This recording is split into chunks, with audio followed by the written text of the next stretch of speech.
Hello everybody, I am definitely not the real Adam from Mythbusters. And I am definitely not the real Jamie either. And we're here to tell you that this video is in no way endorsed, supported, or actually even liked by anybody here at the real Mythbusters. That's right, Adam. In fact, I'm hiding a small turd under my hat. One of my own turds that I'm going to fling at Grim if I ever see him for using our images like this. Too fucking right, Jamie. In fact, we're working on the far more important myth, and that is that Blizzard actually know what they're doing with class balance. Well, Adam, I can tell you that on an easy day at the office, Blizzard haven't got a fucking clue about class balance. That myth's busted.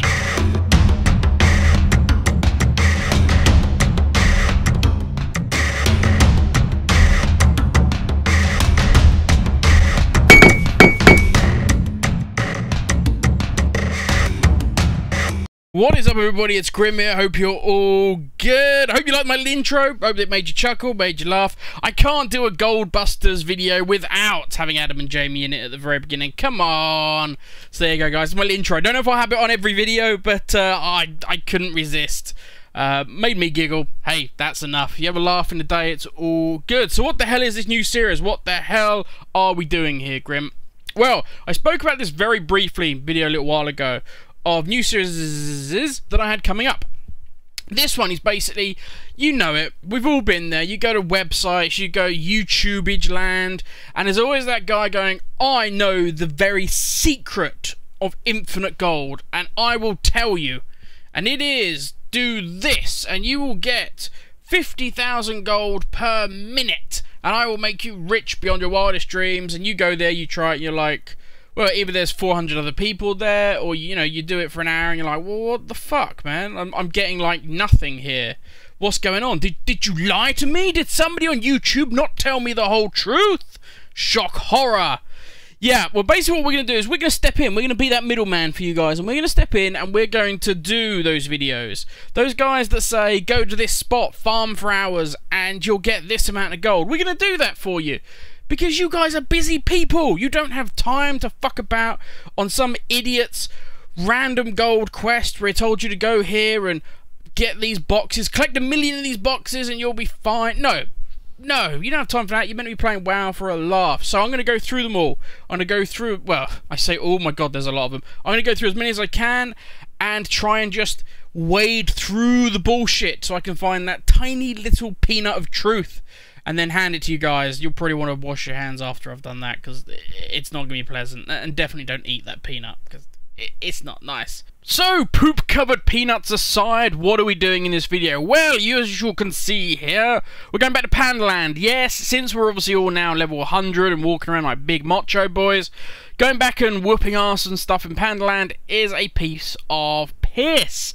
So, a lot of new opportunities have opened up to gain money. This particular one is stated as being able to make you over 10,000 gold an hour. Ooh, that sounds good, doesn't it? Doesn't that sound good?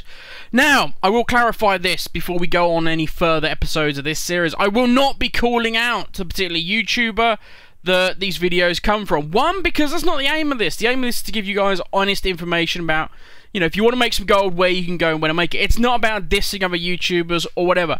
If they want to hyperinflate stuff to make drama, to whatever, to get more views in, hey, I ain't going to fucking diss that. That's their thing. That's cool.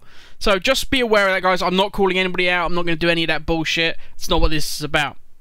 What this is about is whooping rare ass. That's what this farm spot is all about. Basically what's going to happen is you're going to go after this big old bad beastie boy who is Gnathias. Okay, now be aware that there are spawns of him all over the place, or her. Spawns all over the place, the little ones. What you want is the big guy. You want Gnathias. That's it. Okay, now what will happen is when you kill him, and as you can see here, I'm doing a lousy job of it because I'm a beastmaster fucking hunter that doesn't even have his pet out because I'm a fucking idiot. Oh, Grim, one day you'll be half decent at this game.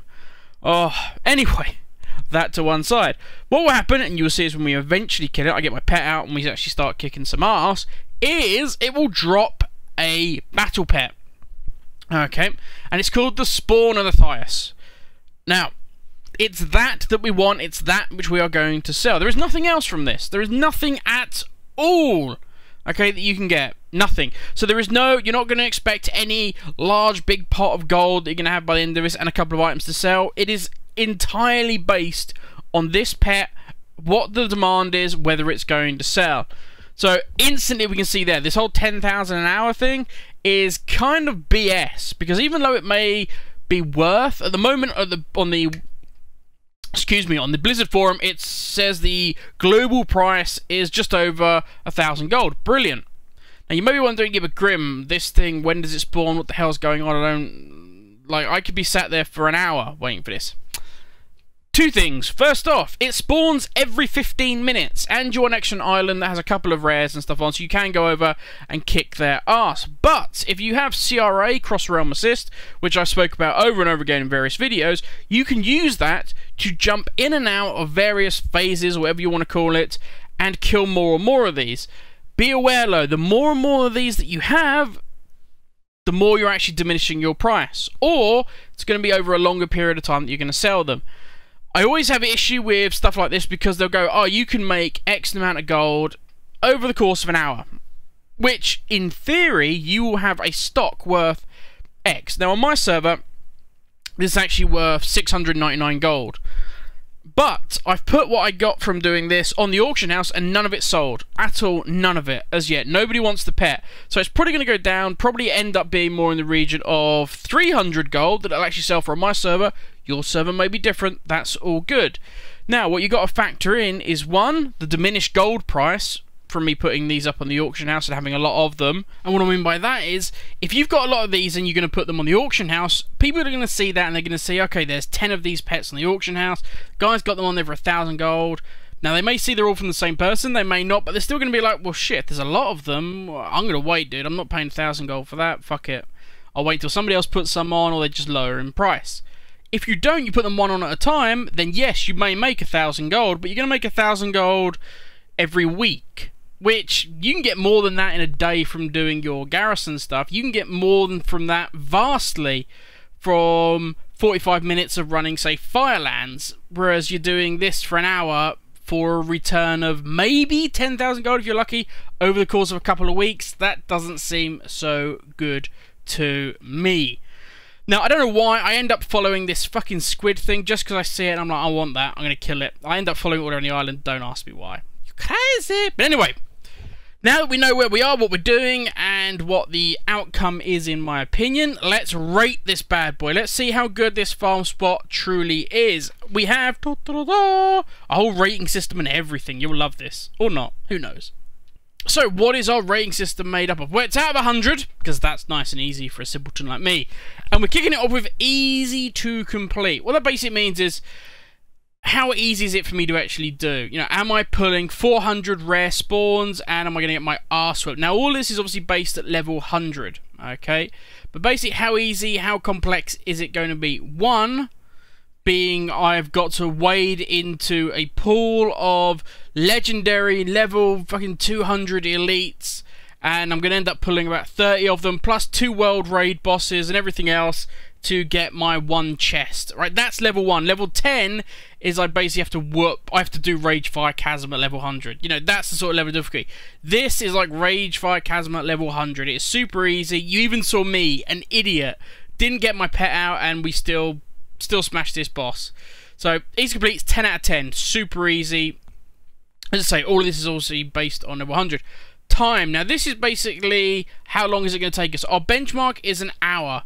So, we're looking at, I can get about 2,000, 3,000 gold from, say, a Firelands or Blackwing Descent, and that takes me about 45 minutes. So that's a kind of benchmark, is how long is it going to take us from that. Now, it's not going to take us to 45 minutes. You can do this as long or as short as you want, but if you want to get the most return on investment, which is going to say around 10, that's going to take you an hour, which is obviously slightly less than a raid time would be, so we're going to give it 7 out of 10 on time. Plus, and this is the big thing, you get a lot of dead time. You get a lot of time where you're not doing anything. Even if you're jumping in and out of CRA, you got a lot of time where you're just blah, you just sat around doing nothing. So hence the 7 out of 10. Replay, how easy, how much are you prepared to just go back and do this over and over again? I would say this is pretty easy. Certainly if you're doing so Shadow Pan on an alt, I know it's an old expansion, but you may still be doing it. It doesn't take 2 seconds to jump out here, you know, kill it a couple of times and then disappear again. So replay, dead easy. CRA friendly, very CRA friendly. This is what CA is like made for. Super easy. We're not even going to go on that. Ease of access. It's a piss to get to. It's super easy to get to. There's no rep grinds that you need to get into it. Not that we have that anymore, but there's no crap like that. It's basically just, you know, come out of whatever your Horde or Alliance base is in Pandaland. You know, hang a left or a right. Carry on flying and boom, you're going to end up here. It's very easy to get to. Hence 10 out of 10. Competition. Now this is how many people are going to be competing for your spot, and this is a big thing. If you go to, certainly I showed on the Veil of Eternal Blossoms, there's loads of people that farm that spot. You have a lot of competition. Here, none. I've been here a couple of times, not necessarily to farm this spot, but for Shadowpan rep I've come here for. I've never seen anybody doing this. Alright, now this may be the reason why. Gold. Raw gold, okay? How much gold are we actually going to walk away with in our pocket? We're not. You get nothing. It's all dependent on the auction house. That's why it has 0 out of 20. By the way, gold is scored out of 20 on each one because obviously that's what we're here for. It's gold farming. It's what carries the most weight. Auction house gold. These are super dependent on your server. If you get a good server, you could be looking at 20 out of 20. Bad server, you're looking at 1 out of 20. So I've put it at 10 out of 20, the halfway mark, because battle pets are very finicky. They sometimes shift, they sometimes don't, and it's just in the lap of the gods. You don't want to go farming for unreliable. If this gave more raw gold, I'd be happy. As it doesn't, the auction outside of it worries me, hence the reason for the 10 out of 20 on that. And overall, what does that give this a score over our very, very first farm spot? Boom! 66 out of 100. Mid-table, not great, could do better. That is me done, guys. That is our first Gold Busters. Oh, it's good. I've been wanting to get this series started for a while. Here we are. Now, I need your guys' help. Exactly like our making gold and doing our 5-mans and our raids, I need you guys to give me feedback. I need you to see what things do you want to see in this. Let's evolve. Let's grow this. This is alpha version. It's out there for you guys to look at. Tell me what you think. Tell me what you want to see more of, less of in this series. That is me done, guys. I hope you have an amazing rest of your day, and I will catch you all tomorrow. Have a good one, guys.